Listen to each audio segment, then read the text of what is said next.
Vous souhaitez maximiser vos chances de réussite sur Amazon et ne rien laisser au hasard? Alors Helium 10 est l'outil qu'il vous faut. Ce formidable outil vous permettra de sécuriser votre lancement grâce à une fonctionnalité de recherche d'idées produits, de faire des études de marché, des calculs de rentabilité et plusieurs autres fonctionnalités liées à la gestion de votre business au quotidien. Et dans cette formation gratuite, vous allez apprendre à maîtriser les fondamentaux de cet outil d'aide à la vente sur Amazon. Nous allons explorer l'ensemble des fonctionnalités d'Helium 10 afin que cet outil n'ait plus aucun secret pour vous. Sachez également que vous pourrez bénéficier de remises sur ce logiciel dans le premier lien en description de cette vidéo.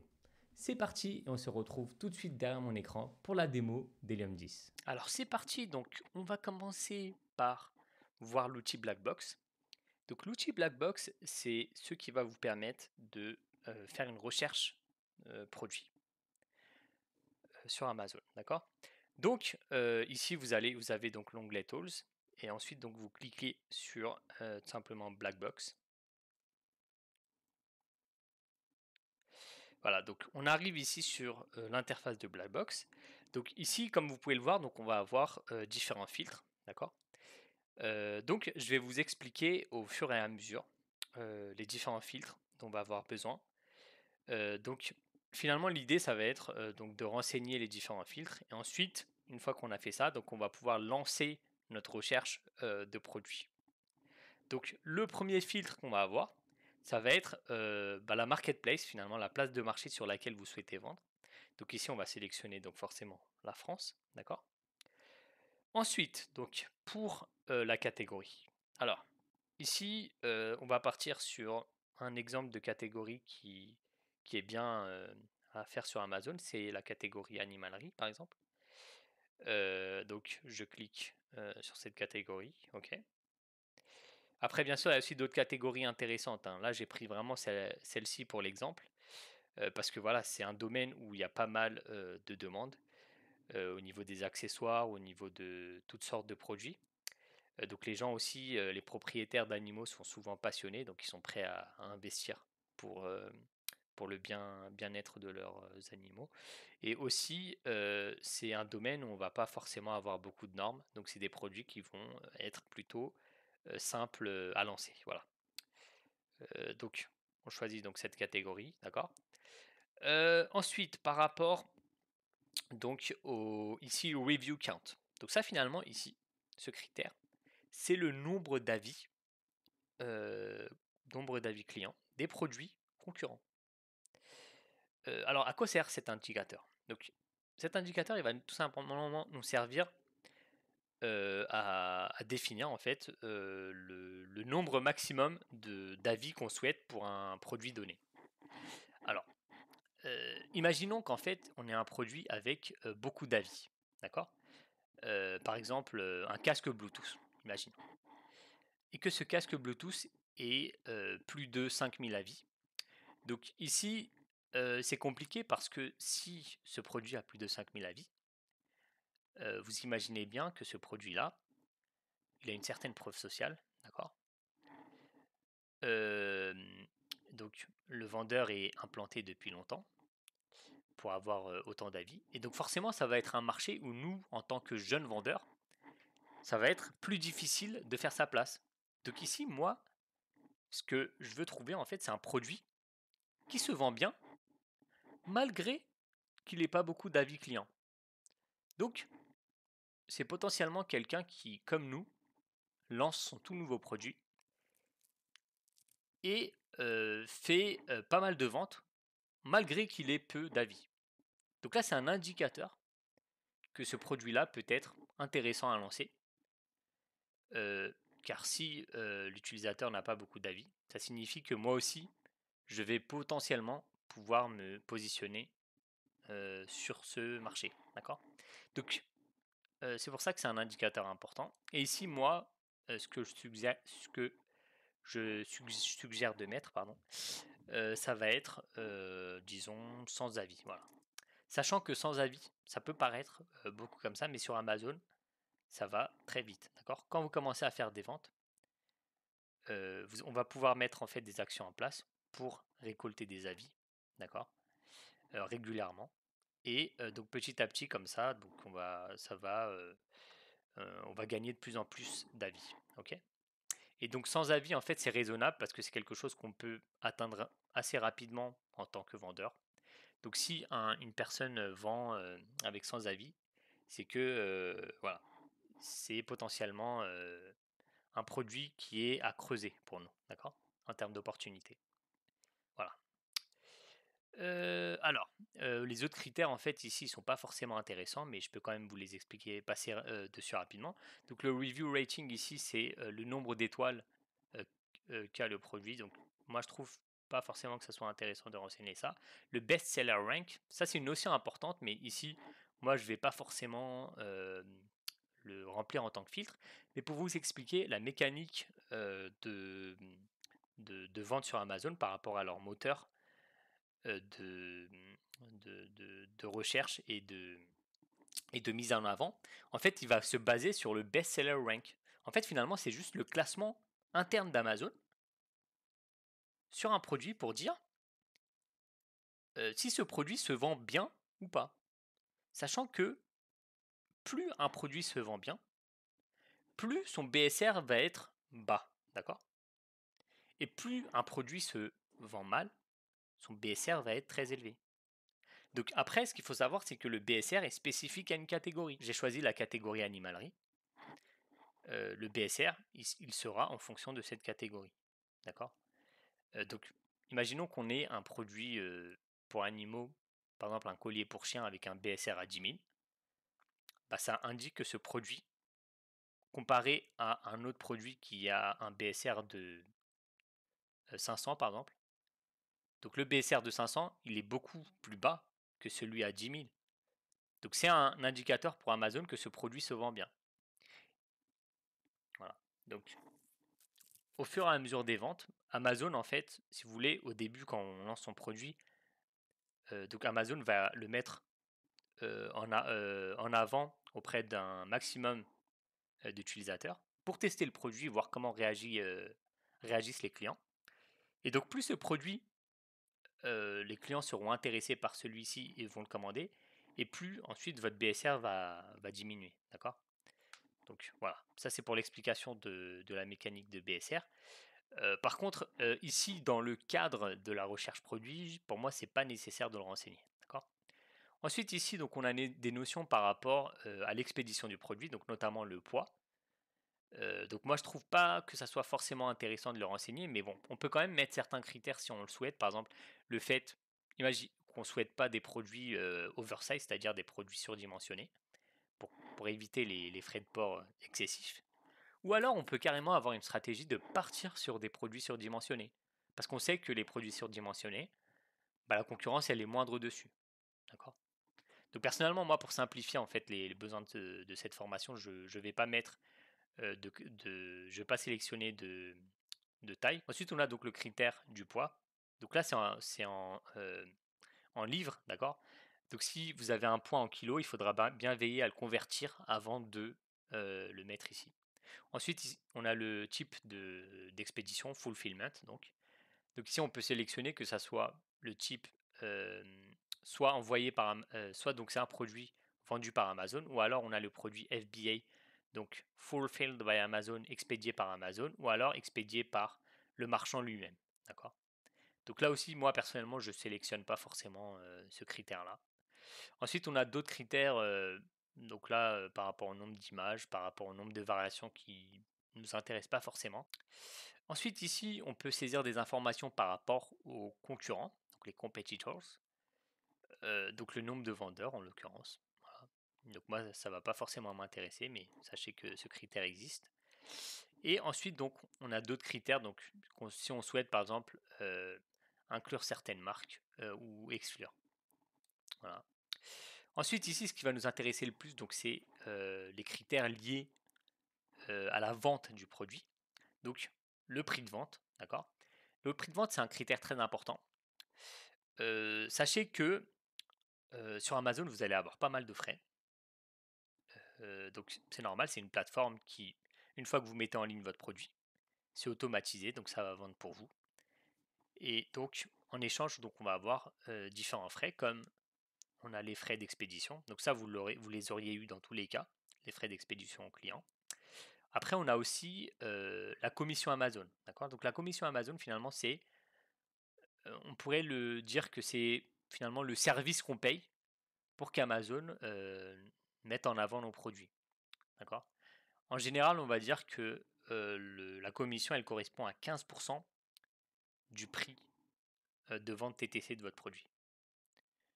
Voilà, donc vous comprenez bien qu'en fait, vous allez avoir des frais en vendant sur Amazon. Donc que ce soit les frais d'expédition, la commission Amazon et d'autres frais. En tout cas, là, les frais liés à Amazon, c'est ces deux-là. Mais dans le cadre de votre sourcing de produits, par exemple, vous allez devoir sûrement payer donc, des frais euh, de- d'import, ce genre de choses. Voilà. Donc c'est pour ça que si vous voulez à la fin qu'il vous reste une certaine marge, d'accord, c'est important d'avoir un prix de vente minimum. Parce que vous imaginez bien que si vous vendez des produits à 2 euros, il ne va pas vous rester grand-chose à la fin, une fois que vous aurez fait votre vente, après avoir déduit tous les frais. Donc c'est pour ça que moi je préconise de partir sur des produits qui sont vendus 25 euros minimum pour couvrir un maximum les frais et que ça nous laisse une certaine marge, disons, au minimum 5 euros. Et un maximum, ici, je vais saisir par exemple 50 euros. Pourquoi 50 euros? Pour pas que, pour notre premier produit, on parte sur un prix trop élevé à l'achat. Ok. Voilà. Sachant que ici, un produit qui est vendu autour de 50 euros, en théorie, il devrait nous coûter pas plus cher que voilà, peut-être 10-15 euros. Voilà. Donc ça nous laisse quand même de la marge pour trouver des produits et surtout ne pas payer trop cher notre premier produit, sachant qu'on veut au départ tester Amazon. Donc c'est important qu'on choisisse finalement une somme avec laquelle on va être à l'aise. Donc c'est pour ça que 50 euros, je trouve que c'est une somme raisonnable. Ensuite, ici, le monthly revenue. Donc finalement, c'est le chiffre d'affaires mensuel. Donc ici, moi, ma stratégie, c'est plutôt donc de partir sur le fait de prendre des produits qui font pas un énorme chiffre d'affaires, d'accord. Donc disons 5000 euros, entre 5000 et 10 000. Donc je choisis en fait de borner à cette fourchette, tout simplement pour pas tomber sur des niches trop concurrentielles. Donc imaginons une niche ou un produit où le chiffre d'affaires mensuel est de plus de 15 000 euros. Donc là forcément on sera sur un marché très compétitif. Donc ça va être difficile pour nous de faire notre place, d'accord. Donc là c'est pour ça que je sélectionne je borne en fait à 10 000, entre 5 000 et 10 000. Ensuite ici le monthly sales units. Donc ici on peut potentiellement saisir le nombre d'unités minimum et maximum vendues par mois, d'accord. Ensuite on a donc d'autres critères ici qui vont pas forcément nous intéresser par rapport à la variation du prix, variation en termes de vente, etc. Voilà. Mais là, pour moi, j'estime qu'on a saisi donc pas mal de critères pour lancer notre recherche produit.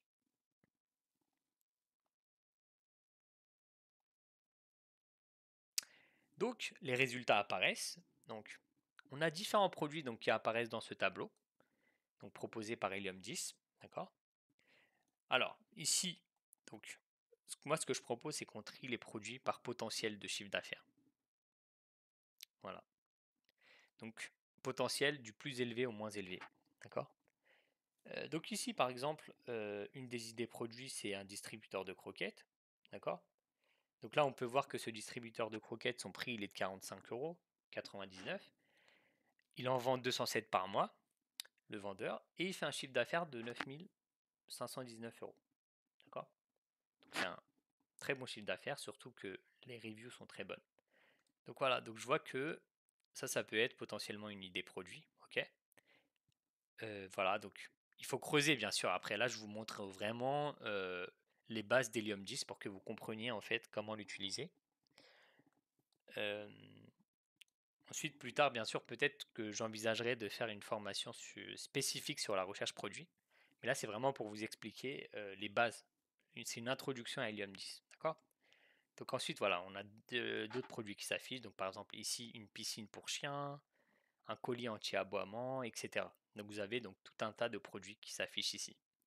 Voilà. Donc il faut bien sûr, une fois que vous avez votre idée, il va falloir creuser derrière, faire des calculs de rentabilité, etc. pour savoir si ça vaut le coup de lancer ou pas. En tout cas, voilà, je pense qu'on a fait le tour de l'outil Blackbox. Ok. Voilà. Oui, si j'ai oublié une chose, c'est que si vous souhaitez en fait consulter les détails d'un produit, vous pouvez cliquer dessus et hop, ça vous met en fait la page de détails sur Amazon. Ok. Si vous voulez regarder en fait les photos, les avis, etc. pour vous en inspirer. Alors, on continue l'exploration de l'outil Helium 10. Donc, ce qu'on va voir maintenant, c'est l'outil X-Ray. Donc, pour vous montrer ça, donc ici j'ai tapé donc la recherche casque Bluetooth, d'accord. Et ensuite l'idée ici, c'est que je vais utiliser l'outil X-Ray d'Helium 10 qui va me permettre sur cette page de scanner toute la page, donc d'avoir toutes les informations sur l'ensemble des produits en vente sur Amazon. Donc là, avoir l'information sur le chiffre réalisé par les différents concurrents, la taille totale de ce marché, etc. D'accord. Donc pour ça, pour accéder à ces informations, donc je vais cliquer ici sur la Chrome extension Helium 10. D'accord. Donc Helium 10 apparaît. Ensuite, ici, je vois X-Ray. Je clique dessus. Et ici, donc, ça va me prendre quelques temps pour m'afficher ensuite un tableau. Voilà. Alors là, c'est super intéressant. D'accord. Parce que on a tout un tas d'informations sur ce marché des casques Bluetooth sur Amazon. Alors tout d'abord, le volume de recherche. Donc ici, c'est le volume de recherche mensuel. C'est un très bon volume de recherche. Donc ça signifie que chaque mois, on a environ 16 000 personnes qui viennent chercher un casque Bluetooth sur Amazon. Sachant qu'un bon volume de recherche, disons que c'est plus de 1500 recherches par mois. Ensuite, on va avoir donc le total revenue, donc qui correspond au chiffre d'affaires mensuel du marché des casques Bluetooth sur Amazon. Donc ici, on est à plus de 1 million, ce qui est énorme. Ensuite, donc, l'average revenue, donc ça correspond au chiffre d'affaires moyen par vendeur, ok. Le prix moyen de vente, l'average BSR, donc comme je vous avais expliqué, le BSR, c'est le classement des ventes sur Amazon. Plus il est bas, mieux c'est. Donc ici, c'est signe que les casques se vendent très bien sur Amazon. Et ensuite, l'average reviews, donc c'est en moyenne, un vendeur de casques dispose de combien d'avis clients. Donc ici, Amazon nous indique qu'en moyenne, un vendeur de casques a plus de 7200 avis. Donc ce qui est énorme. Et donc finalement, pour moi, ça nous indique que c'est un marché où il ne faut pas y aller, mais on se sert vraiment de cet exemple juste pour les besoins de la formation. Mais voilà, c'est juste pour vous expliquer en fait les différentes données ici. Voilà. Là, forcément, c'est un marché très saturé où donc on a beaucoup de vendeurs qui sont implantés depuis longtemps. On a en plus des grosses marques, d'accord, comme là on peut le voir. Donc on a Sony, JBL, Edifier, etc. Donc autant dire que ça va être très facile, très compliqué de faire son trou dans ce marché. Pour chaque produit, ça nous résume un peu les informations. Ok. Voilà. Que ça soit, donc là on voit la taille, on a vu plein d'informations sur les notes, le prix, le nombre de ventes, etc. Il peut y avoir certaines références qui sont en double, on l'a en annonce normale, plus en annonce sponsorisée. Donc veillez bien à supprimer celles qui ne vous intéressent pas. Par exemple, imaginons moi que je supprime ces deux-là, je fais delete ici. Et après, en fait, ce que je peux faire, c'est que je peux choisir d'exporter dans un tableau Excel l'ensemble des informations pour que je puisse les analyser plus facilement de mon côté. On peut certes filtrer, trier, etc. Mais c'est encore plus pratique si on exporte dans un Excel et que là, voilà, on a vraiment la main sur les données, on en fait ce qu'on veut. D'accord. Et donc pour ça, on a donc le bouton export ici. On peut choisir donc XLS file. Et voilà, donc là, comme vous pouvez le voir, voilà, donc c'est ultra pratique. On a maintenant toutes les informations dans un tableau. Ok. Donc ça va être très utile pour notre étude de marché. Alors c'est parti pour la découverte de l'outil Profitability Calculator qui va nous permettre de calculer notre marge sur un produit qu'on souhaite lancer. Donc grâce à ce module d'Helium 10, on va avoir en fait l'ensemble des frais pour savoir si on peut être rentable ou non en lançant ce produit. Donc pour illustrer l'exemple, donc j'ai pris ce modèle de corde à sauter que vous voyez juste là, d'accord. Donc il s'agit d'une corde à sauter sans fil, donc qui permet en fait chez soi de ne pas avoir une grande longueur de corde, mais uniquement les deux petits bouts qu'on voit juste ici. Voilà, donc ça permet de pouvoir faire du sport, de pouvoir sauter, tout en ayant un espace très réduit. Donc en plus, on voit que la corde est électronique. D'accord. Donc, imaginons que moi, je sente que ce produit ait du potentiel et que je souhaite me lancer sur ce marché de la corde à sauter sans fil. Alors pour ça, je vais d'abord voir si c'est suffisamment intéressant ou pas de le faire. Donc pour ça, d'abord, je vais aller voir combien coûterait potentiellement le produit si j'allais le sourcer.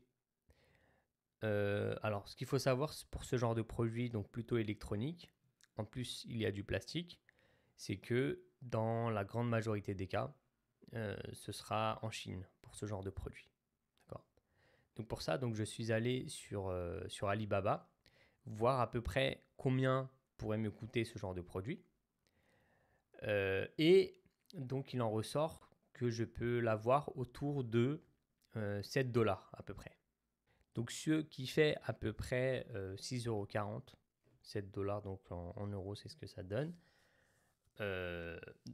Donc maintenant que j'ai cette donnée, je vais pouvoir aller dans l'outil Profitability Calculator pour voir l'ensemble des frais que je peux avoir pour le lancement de ce produit. Donc pour ça, je vais sur la page de détail d'un produit, donc comme ici. Ensuite, je vais donc dans la Chrome extension, je vais cliquer en haut à droite sur Helium 10. Ensuite, je choisis Profitability Calculator. Voilà, donc là, l'outil apparaît. Donc là, ici, on a plusieurs données qu'on va devoir entrer. Et à la fin, ça va nous calculer une marge nette. Enfin, ça va nous calculer, oui, c'est ça, le bénéfice net en euros. Ensuite, le pourcentage de marge et le retour sur investissement pour chaque unité. Alors, considérons qu'on va vendre le produit au même prix que celui-ci, c'est-à-dire à 27,48 €. Donc les dimensions, ensuite, elles sont directement entrées, elles ont été récupérées à partir du produit. Donc là, il va falloir qu'on s'assure que, après avoir discuté avec le fournisseur, que notre produit avec son packaging correspond bien à ces dimensions-là, avec ce poids aussi qui est indiqué juste ici, pour pas qu'on ait des données faussées.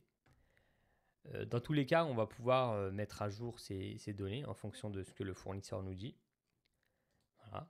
Donc une fois qu'on a rentré les données sur le prix cible de vente, les dimensions et le poids du produit, donc à ce moment-là, on va pouvoir ici entrer le coût de fabrication du produit. Donc moi, comme je disais, on est à peu près aux alentours de 7 dollars, donc ce qui fait 6,40 € environ. Voilà. Et donc ensuite, ça nous a calculé un prix approximatif d'import, un coût d'import. Donc c'est finalement le coût du transport depuis la Chine vers la France, en se basant sur le prix d'un mètre cube qui est de 400 €. Donc là, ce prix, ici, pour obtenir 400 €, on va être sur du bateau, hein, parce que pour obtenir ce genre de prix au mètre cube, en avion, c'est beaucoup, beaucoup plus cher. Donc ce sera plutôt l'avion, voire le train. Voilà. Voilà, donc moi ça me paraît plutôt correct comme donnée, donc je ne vais pas la changer. Maintenant, bien sûr, une fois que vous avez, après avoir fait des devis avec les différents transporteurs, vous aurez donc une estimation du coût d'un mètre cube, ok, que vous allez pouvoir entrer là si jamais c'est différent. Donc là, avec ces données-là, on obtient environ un coût d'import de 55 centimes. Donc, on aurait donc le coût de fabrication à prendre en compte, plus ce coût d'import du produit depuis la Chine vers les entrepôts Amazon en France. Ensuite, donc, on choisit la méthode d'expédition depuis les entrepôts d'Amazon. Donc, on va laisser local, qui correspond donc au fait de vendre en France, donc domestique, ou faire du pan-européen. Donc, pan-européen, finalement, vous allez envoyer votre stock dans un seul entrepôt européen, par exemple en France. Et ensuite, Amazon se charge de dispatcher votre stock dans les différents entrepôts dans l'Europe. Donc, par exemple, l'entrepôt allemand, l'entrepôt italien, espagnol, etc. Et bien sûr, pour ça, il faut au préalable faire une inscription au pan-européen et aussi avoir des numéros de TVA pour chaque pays. Voilà. Après, on a une estimation des storage fees donc, qui correspondent au coût d'entreposage dans les entrepôts d'Amazon. Donc, comme on peut le voir, c'est assez faible. Maintenant, il faut quand même faire attention à ne pas laisser son stock trop longtemps dans les entrepôts, car Amazon pénalise cela. Donc, on a un indicateur qui est l'API, qui correspond en fait à l'indice de la performance du stock. Et si on se retrouve en fait avec un produit qui pendant plusieurs mois reste dans les entrepôts d'Amazon, notre score va baisser. Et derrière, donc, on aura des limites sur notre capacité à approvisionner des produits. Une limite sur le volume et le nombre d'unités. Okay. Ensuite, donc, on a le referral fee, donc, qui correspond ici en fait à tout simplement, c'est la commission, 4,25 €. Donc ça correspond environ à 15% du prix de 27,48 €. Donc ça, c'est la commission qu'on paye sur chaque produit. Ce qu'il faut savoir, c'est qu'elle est variable en fonction des catégories. Pour cette catégorie, ce sera 4,25 € et la plupart des catégories en vente sur Amazon. Mais on a certaines catégories où on peut avoir un taux réduit. Pareil pour la TVA, elle est ici de 20% pour la plupart des produits. Mais on a toujours des produits comme l'alimentaire où le taux va être plus bas et donc on va pouvoir ici le saisir. Et ici, donc, on entre les autres coûts qu'on peut avoir, que ce soit en pourcentage ou en euros. Imaginons qu'on ait des coûts supplémentaires de traitement logistique, des coûts de contrôle qualité ou autres qu'on souhaite mettre ici, donc on va pouvoir le faire. Et donc ici, ça me calcule donc ma marge nette. Donc, comme je peux le voir, donc, je fais une marge nette de 6,85 € à peu près. Okay. Ce qui correspond à un pourcentage de marge de 30%. Donc, c'est ce qui est très bien. Ça nous laisse de la place finalement pour pouvoir faire aussi de la publicité. Le fait d'avoir 30% de marge. Donc, on pourrait consacrer un budget publicitaire compris entre disons 5 et 10% du chiffre d'affaires. Donc ça va nous permettre de booster les ventes du produit. Et donc voilà, donc d'être mis en avant et de vendre de plus en plus de produits. Voilà, donc c'est un cercle vertueux.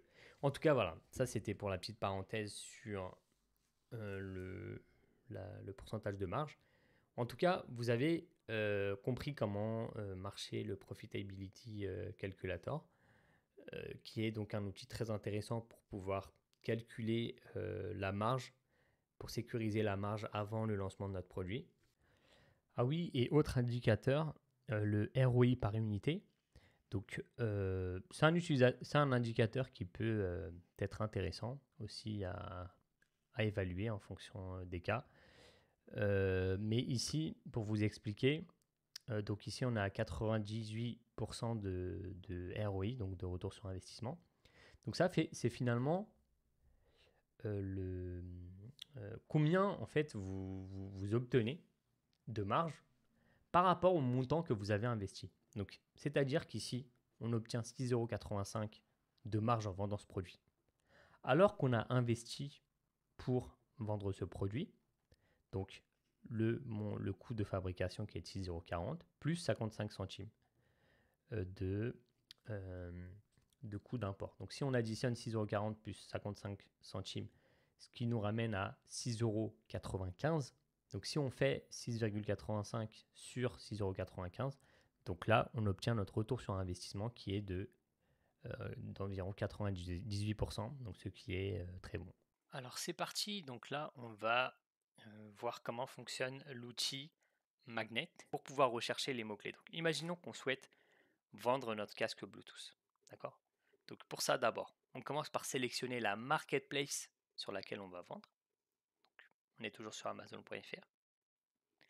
Ensuite ici, on tape le mot-clé principal de notre produit. Donc ici, casque Bluetooth.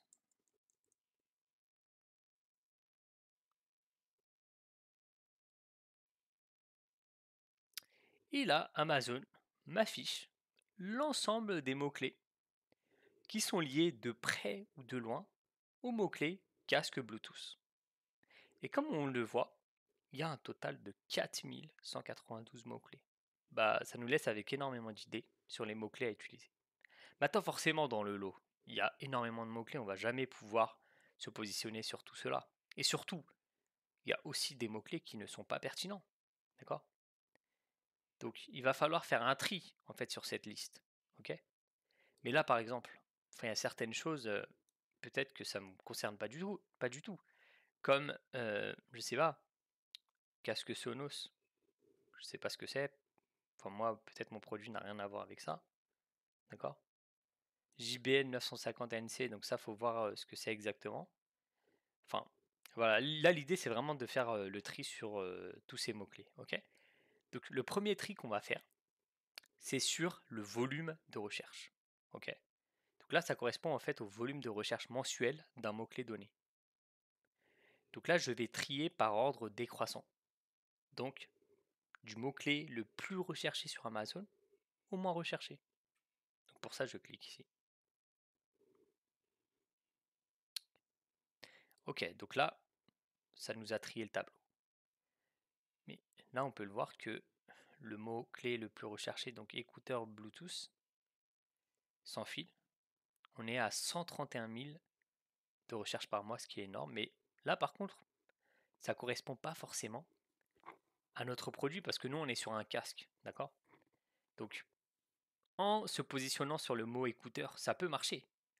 Mais sauf qu'on va aussi, on va pas être très pertinent parce que si un utilisateur tape le mot-clé écouteur Bluetooth, que nous on est positionné là-dessus, mais que lui souhaite des écouteurs, il va aller visiter juste par curiosité notre fiche produit et au final en sortir parce que ça l'intéresse pas. Lui, ce qu'il souhaite acheter vraiment, c'est des écouteurs Bluetooth. Donc c'est aussi ça la problématique, c'est de bien jauger quels sont les mots-clés pertinents ou pas. Parce que si on se positionne sur des mots-clés pas très intéressants, pas très pertinents, on va envoyer un mauvais signal à Amazon dans ce cas-là. Parce que des utilisateurs vont visiter en masse notre fiche produit pour au final ne pas acheter. Donc c'est pour ça que c'est important de vraiment viser les mots-clés qui soient le plus pertinents possible par rapport à notre produit. Alors donc maintenant par rapport au phrase containing. Donc ici tout simplement, nous comme on l'a dit, on veut tous les mots-clés qui incluent casque Bluetooth. Voilà. Petite remarque, dans Exclude Phrase Containing, j'ai mis ici écouteur. Donc ça signifie que dans ma recherche, je veux exclure tous les mots-clés qui contiennent écouteurs. Parce que là, forcément, on est sur un casque Bluetooth, pas sur des écouteurs, donc on souhaite exclure ce mot-clé. Et là, j'applique. Et là, on se retrouve avec 900 mots-clés. On a déjà quand même bien réduit. Le mieux sinon, c'est que je prenne tout le rapport en Excel et je vais ensuite faire mon marché directement dans le fichier, ok? Donc là, voilà, j'ai donc extraire le rapport. Alors là, on se retrouve avec le rapport Excel. Comme on peut le voir, donc c'est bien trié par ordre de volume de recherche décroissant. Donc nous, tout ce qu'on veut, c'est tous les produits qui ont un volume de recherche par mois supérieur à 200 recherches. Donc finalement, je vais descendre jusqu'à 200 et ne garder que les mots-clés qui sont importants. Donc ça va jusque là, d'accord? On se retrouve du coup avec 61 mots-clés. Voilà, donc je vais pouvoir en fait prendre ces 61 mots-clés et ensuite dedans revoir ceux qui sont pertinents ou pas. Mais en tout cas là, on a bien filtré. Je pense que aussi dans ces 60, il y a sûrement des répétitions. Donc au final, voilà, on se retrouve avec plusieurs dizaines de mots-clés. Voilà, ça nous donne énormément d'idées, de mots-clés sur lesquels on va positionner notre produit. Voilà, je pense que c'est tout pour l'outil Magnet. Donc comme on a vu, c'est un outil très efficace pour nous aider à identifier les mots-clés qui vont ensuite nous servir à rédiger nos fiches produits, à faire de la publicité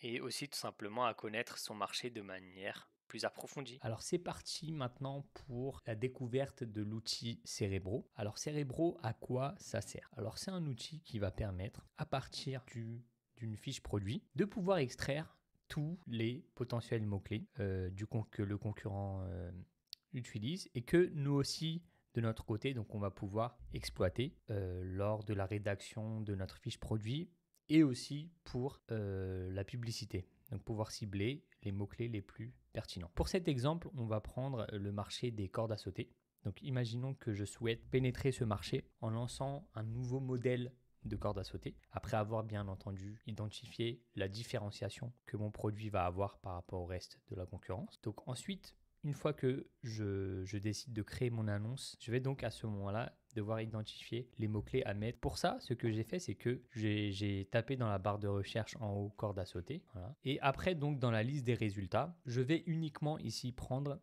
les modèles qui sont hors publicité. Donc ça correspond aux modèles donc, les plus vendus. Et pour ça, donc, je vais avoir besoin de l'identifiant produit, donc de l'ASIN. Donc ASIN du premier produit qui est juste ici. D'accord. Donc je vais copier cette ASIN-là. Donc là, comme on le voit, grâce à Helium 10, on a également eu directement accès à l'identifiant du produit. Alors que si j'avais pas l'extension Helium 10, j'aurais dû rentrer dans la fiche produit et aller dans les détails pour pouvoir obtenir cette information. Ok, donc maintenant que j'ai copié donc l'ASIN qui est l'identifiant du produit interne à Amazon, je vais dans l'outil Cerebro et ici on voit que je peux sélectionner donc la place de marché sur laquelle je souhaite mettre mon produit. Donc ici en l'occurrence la France, et je vais pouvoir entrer jusqu'à 10 identifiants. Et ensuite, donc Cerebro va mouliner et me ressortir l'ensemble des mots-clés qui peuvent être pertinents pour le marché. Donc là, j'entre mon premier identifiant et je fais pareil donc pour les 4 suivants. Donc je vais en prendre 50. Donc j'ai déjà mis celui-ci. Donc là, je vais prendre les autres. Celui-là, celui-là, celui-là et celui-là. Ok, donc là, comme on peut le voir, donc j'ai entré les 5 identifiants à la suite dans la barre de recherche. Et maintenant, en cliquant sur Get Keywords, donc je vais pouvoir obtenir l'ensemble des mots-clés pour le produit corde à sauter. Ok, donc ça y est, la recherche est terminée. Donc là, je peux voir que ça m'a sorti en tout 1386 mots-clés qui pourraient être potentiellement intéressants pour ma fiche produit sur les cordes à sauter. Maintenant qu'on a un tableau avec l'ensemble des résultats. Donc on va pouvoir faire comme tout à l'heure avec l'outil Magnet. Donc on va pouvoir d'abord trier par volume de recherche décroissant pour avoir les mots-clés les plus recherchés d'abord et les moins recherchés après. Et ensuite on peut également donc faire comme tout à l'heure, faire un travail de nettoyage sur ces mots-clés.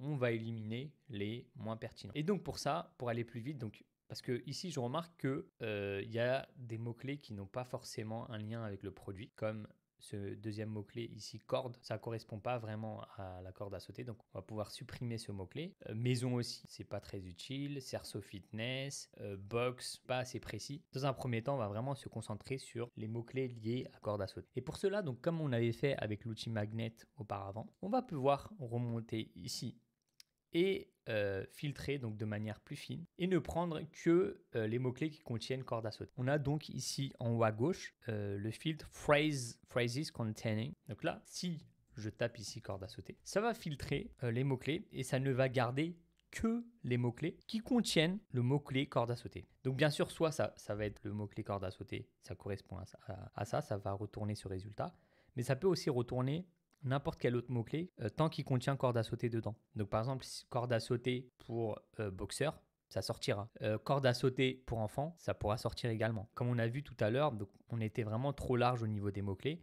Et là, on va essayer d'affiner en gardant que les mots-clés qui sont vraiment liés à corde à sauter. Donc ici, en entrant l'expression corde à sauter, on va pouvoir arriver à ce résultat. Voilà. Donc là, on va pouvoir maintenant cliquer sur Apply Filters. Voilà. Et donc là, comme on l'a vu, on a bien élagué cette liste. On est passé de 1400 à 50. C'est toujours trié par volume de recherche décroissant. Voilà, donc on a corde à sauter sans fil, corde à sauter sport, corde à sauter enfant, etc. Voilà, donc là, comme tout à l'heure, on va pouvoir donc extraire cette liste sous forme d'Excel pour pouvoir la retravailler plus efficacement. Voilà, donc une fois que j'ai obtenu ma liste Excel, donc là, je vais pouvoir ne garder que les mots-clés les plus pertinents. Donc là, on voit déjà que ça va du volume de recherche 4572 jusqu'à 200 ici, on pourrait s'arrêter là, mais bon, il n'y a pas tellement de mots-clés, donc on pourrait même aller jusqu'au bout, je pense. Vraiment regarder pour chaque mot-clé si il est pertinent ou pas pour notre annonce. Et donc ensuite, une fois qu'on a identifié ces mots-clés, on va les mettre de côté pour quand on va rédiger plus tard notre listing et aussi la publicité. Donc on aura déjà identifié au préalable les mots-clés pertinents. Donc quelque part, ça va nous éviter d'investir trop d'argent dans la publicité, comme on a déjà les bons mots-clés. Voilà, je pense que ce sera tout pour ce tutoriel, donc pour l'outil Cerebro. Donc comme on l'a vu, ça fait à peu près la même chose que l'outil Magnet, c'est-à-dire d'identifier les mots-clés pour un produit qu'on souhaite lancer. La seule différence avec Magnet, c'est que pour Cerebro, on entre directement l'identifiant des produits concurrents et à partir de ça, on obtient les mots-clés. Tandis que pour Magnet, on entre un mot-clé et ensuite, Magnet nous retourne l'ensemble des mots-clés dérivés de ce mot-clé. J'espère que c'est clair pour vous. C'est parti pour la découverte de l'outil Frankenstein. Alors Frankenstein, qu'est-ce que fait cet outil? Cet outil, il va nous aider à simplifier notre liste de mots-clés pour enlever tous les mots-clés redondants, donc les mots-clés qui sont répétés plusieurs fois, et ne garder que les mots-clés uniques. Alors à quoi ça nous sert? Ça va notamment nous servir pour la création de titres pour notre fiche produit. Parce que comme vous le savez, donc, le titre d'une fiche produit sur Amazon est limité à 200 caractères. Donc, si c'est limité à 200 caractères, vous comprenez bien qu'on ne peut pas prendre cet espace pour répéter plusieurs fois un mot-clé.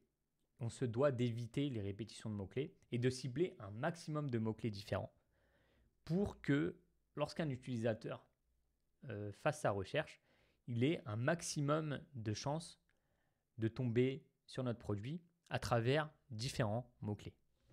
Et donc pour ça, on va reprendre notre exemple de la corde à sauter juste avant. Donc grâce à Cerebro, on avait obtenu une liste de mots-clés. Donc je vais entrer cette liste de mots-clés ici.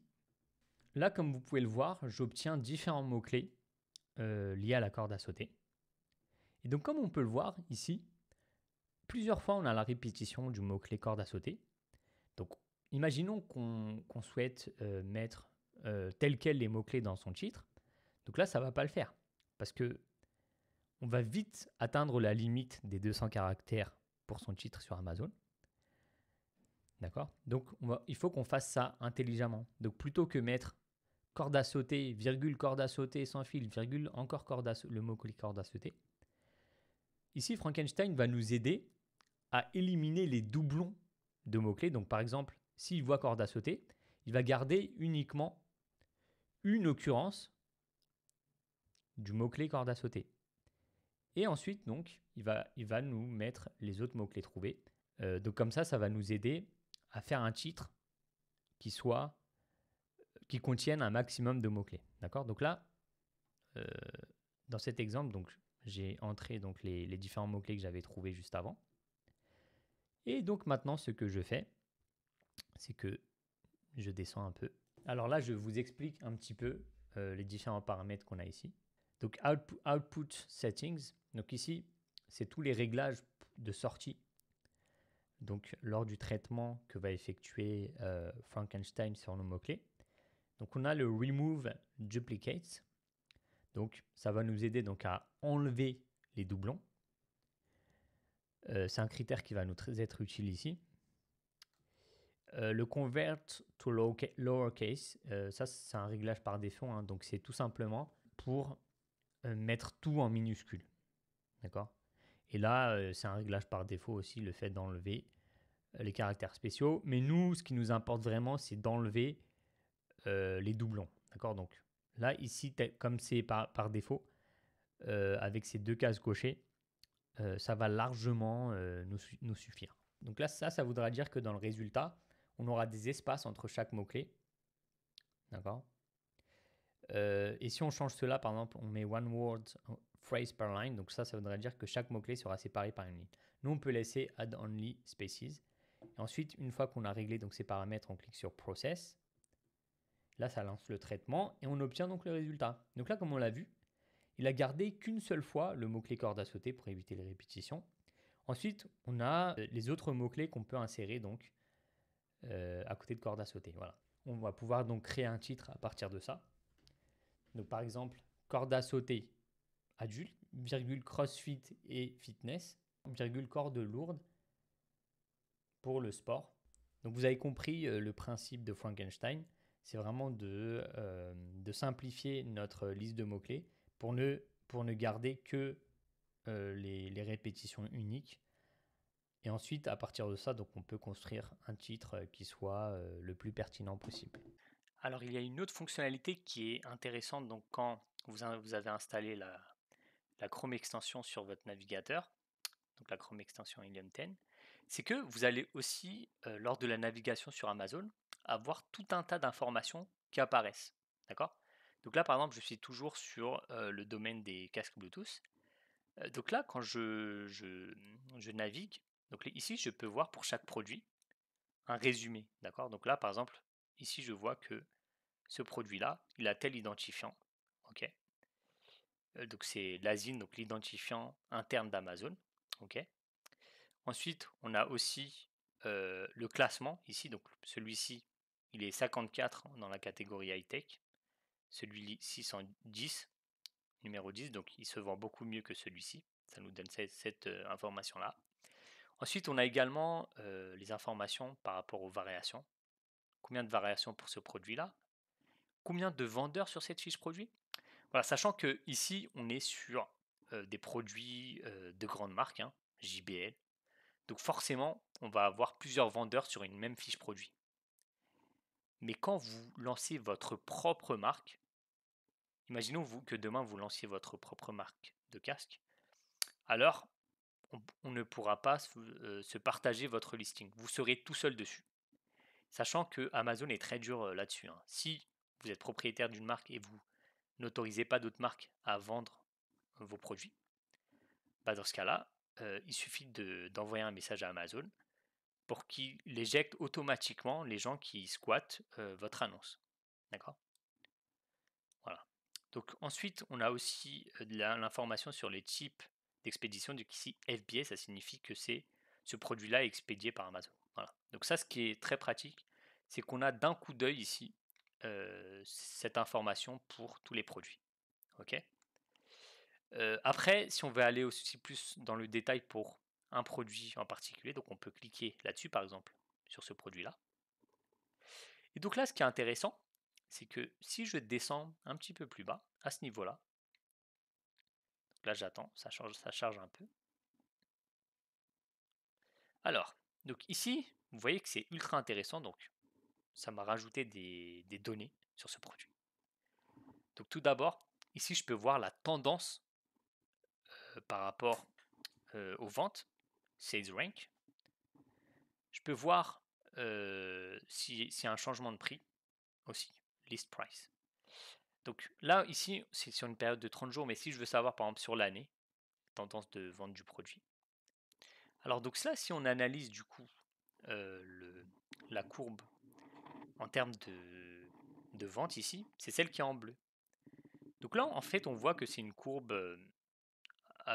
qui fluctue un petit peu, mais franchement, pas énormément. On n'est pas sur un produit saisonnier, hein, où disons que sur certains mois, ce serait ça se vendrait très peu et sur d'autres mois, ça se vend énormément. Ici, on est sur un produit qui se vend globalement bien toute l'année. Donc ici, plus on voit que la courbe est proche de la ligne grise ici, plus le produit se vend. D'accord? Donc là, ici, on voit par exemple, là, ça se vend énormément. Bah, là, ça se vend un peu moins, ensuite, ça repart. Mais là, je pense que c'est uniquement. Peut-être c'est une rupture de stock, je pense, les moments où il y a moins de ventes. Parce que si je regarde sur un temps total, voilà. Donc honnêtement, je vois pas. C'est un peu en dents de scie. Donc c'est signe quand même que le produit se vend bien un peu toute l'année, quoi. Voilà. Qu'il n'y a pas de souci particulier sur ce produit par rapport au nombre de ventes. C'est parti pour la découverte de l'outil Keyword Tracker. Alors, à quoi va nous servir cet outil? L'objectif de cet outil, c'est de nous permettre, pour un de nos produits, identifier la position sur chacun des mots-clés qu'on aura saisis. Et donc pour cela, ce qu'on va faire, c'est qu'on va cliquer sur Add New Product pour ajouter un nouveau produit et faire son suivi sur les différents mots-clés. Ensuite ici, je tape donc l'ASIN du produit. Voilà, donc là, donc c'est bien celui-ci. Ensuite ici, je vais rentrer donc la liste de mots-clés sur laquelle je souhaite voir le positionnement de ce produit. Donc là, j'ai repris la liste de mots-clés que j'avais obtenue grâce à l'outil Frankenstein dans les précédentes vidéos. Donc je rentre ici la liste de mots-clés. Donc ici, j'ai un total de 1, 2, 3, 4, 5, 7 mots-clés. Bien sûr, je peux en entrer beaucoup plus. On en a jusqu'à 1145 en tout, donc vous avez vraiment de la marge. Donc moi, j'ai entré ceux-là, les 7. Ensuite, ici, on doit choisir donc la marketplace. Donc nous, on est toujours sur la France, d'accord? Et ensuite, du coup, je peux cliquer sur Start Tracking. Et là, ça m'indique que mon produit a bien été ajouté. Je peux cliquer dessus. Donc ça y est, après avoir attendu un petit peu, donc Helium 10 nous affiche le classement de notre produit sur les différents mots-clés. Donc là, comme on peut le voir sur le mot-clé corde à sauter, on est en organique en 6e position. En sponsored rank, on est en 96. Et comme on peut le voir, donc, pour le sponsored rank qui correspond donc au classement de la publicité de ce produit, on est supérieur à 96. Donc ça signifie que pour ce produit, le vendeur ne fait plus de publicité. Donc ça veut dire qu'il est déjà bien positionné par rapport à ce produit sur certains mots-clés en organique, donc sans publicité, comme sur le mot-clé corde à sauter où il est 6e avec un énorme volume de recherche 4500. Pareil sur le mot-clé corde à sauter sport, il est très bien positionné. Maintenant, comme on peut le voir aussi dans ce tableau, il y a certains mots-clés où le vendeur n'est pas suffisamment bien positionné. Le mot-clé corde à sauter sans fil, il est 68. Bon là, il ne correspond pas forcément à son produit, donc c'est normal. Corde à sauter enfant, non plus. Corde à sauter adulte, ça correspond au produit. Mais par contre, là, il est mal positionné. Donc là, si j'étais à la place du vendeur, ce que je ferais, c'est que je lancerais une campagne de pub en visant le mot-clé corde à sauter adulte pour faire des ventes sur ce mot-clé. Donc ainsi, Amazon comprend que notre produit est pertinent pour cette requête de recherche. Donc il va nous améliorer notre positionnement sur le mot-clé corde à sauter adulte. Donc ça va augmenter